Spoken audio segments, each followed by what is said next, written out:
Les hommes comme Balthazar, il y en a beaucoup, c'est juste que c'est le nom de Balthazar qui est gâté, tout simplement parce qu'il a pris la décision de se filmer lors des ébats sexuels et parce que c'est un homme très puissant dans son pays. Sinon, les messieurs, tout le monde, les messieurs qui tirent sur tout ce qui bouge, il y en a dans toutes les sociétés. Alors, l'histoire de Balthazar prend place lorsque Balthazar, le fils du président de la CEMAC, Balthazar Engonga, et directeur des finances publiques en Guinée équatoriale, est arrêté pour détournement de fonds. Ce dernier va être arrêté pour avoir été complice d'un détournement d'une somme de 1000 milliards de francs CFA en Guinée équatoriale. C'est comme ça qu'il va se retrouver en prison. Et lors de son arrestation, la police va perquisitionner son domicile et ils vont également perquisitionner les appareils électroniques qui se trouvaient à son domicile avec son téléphone également. C'est comme ça qu'après la perquisition, ils vont retourner tous les objets au frère de Balthazar et lorsque le frère de Balthazar va rentrer dans l'ordinateur et le téléphone portable de son frère, il va découvrir des vidéos à caractère sexuel. Son propre frère, en visualisant les vidéos, va tomber sur une vidéo de Balthazar en train d'avoir des relations sexuelles avec sa femme. Le frère était choqué, brisé, et c'est comme ça que par vengeance, il a pris la décision de faire fuiter les vidéos de Balthazar. Il va confier les vidéos à un site, donc c'est cette page-là actuellement qui partage les vidéos sur Telegram. Après avoir confié les vidéos à cette page-là, l'administrateur de la page, en visualisant les vidéos, va remarquer qu'il y a les femmes des personnalités publiques, des hommes haut placés de la Guinée équatoriale qui figuraient dans les vidéos. Donc, c'est dans ces circonstances-là que l'administrateur de la page va rentrer en contact avec ces dames, les protagonistes, et va leur proposer de payer une certaine somme d'argent, sinon il va faire fuiter les vidéos. Mais ces femmes-là ne l'ont pas vraiment pris au sérieux.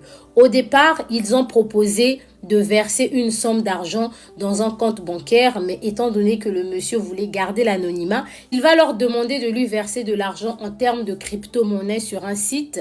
Et il y a pas mal de personnes en Guinée équatoriale qui ne s'y connaissent pas vraiment en crypto-monnaie. Voyant que l'argent n'arrivait pas, la page a commencé à lancer des alertes avec un premier message disant que telle date, à telle heure, je vais balancer des vidéos de sextape de madame Intel, de monsieur XY.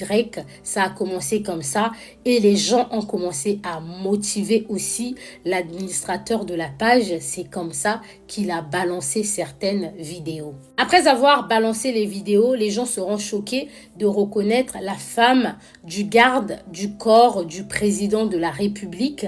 Les gens seront choqués de réaliser que Balthazar avait aussi des relations sexuelles avec sa propre cousine. C'est même cette cousine qui était avec lui dans le bureau, la femme avec une longue robe. C'est cette cousine-là qui revient très souvent dans les vidéos. Les gens vont être choqués de voir Balthazar avoir des relations sexuelles avec la femme de son oncle également. C'est cette femme-là qui est enceinte dans l'une des vidéos. Alors, il y a un truc qu'il faut savoir, c'est que Balthazar étant marié, sa femme habite au Texas avec les 6 enfants et Balthazar lui-même était avant basé au Texas avant de revenir s'installer en Guinée équatoriale pour le travail et pour des raisons politique. Et il est probable que la femme de Balthazar également ne savait rien des agissements de son mari.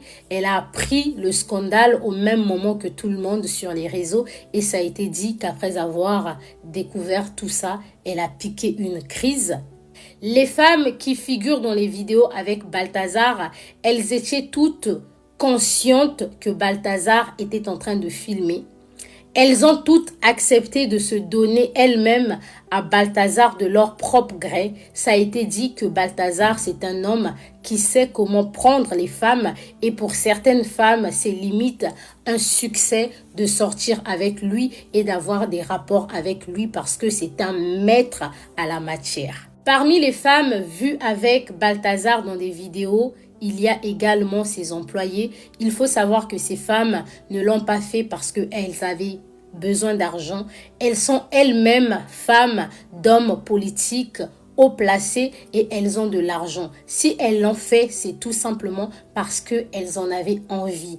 Mais je pense ici le grand problème, c'est de se filmer. Lorsque ces femmes se filmaient avec Balthazar, au vu de la puissance que Balthazar a dans le pays et au vu de leur propre influence, elles ne se disaient pas qu'un jour les vidéos pouvaient fuiter. Elles ne s'attendaient pas qu'un jour Balthazar pouvait être arrêté pour d'autres raisons et ça allait conduire à la perquisition de son domicile. Enfin, Balthazar, qui était en prison depuis près de 5 mois, a été sorti de la prison et il est incarcéré dans une résidence privée parce que désormais on a peur qu'on lui fasse du mal au vu de toutes les vidéos qui sont actuellement dehors. Il y a des hommes politiques très puissants qui vont vouloir se venger de lui. Vous avez également pu remarquer que Balthazar allait avec ces femmes-là sans se protéger. Donc, il y a des rumeurs qui courent sur les réseaux que Balthazar, il a des 4 lettres, ce qui n'est pas vrai. Étant donné que ça n'a pas été confirmé, le ministre, quant à lui, a demandé à ce que Balthazar puisse passer un test du VIH pour pouvoir déterminer s'il est atteint ou pas.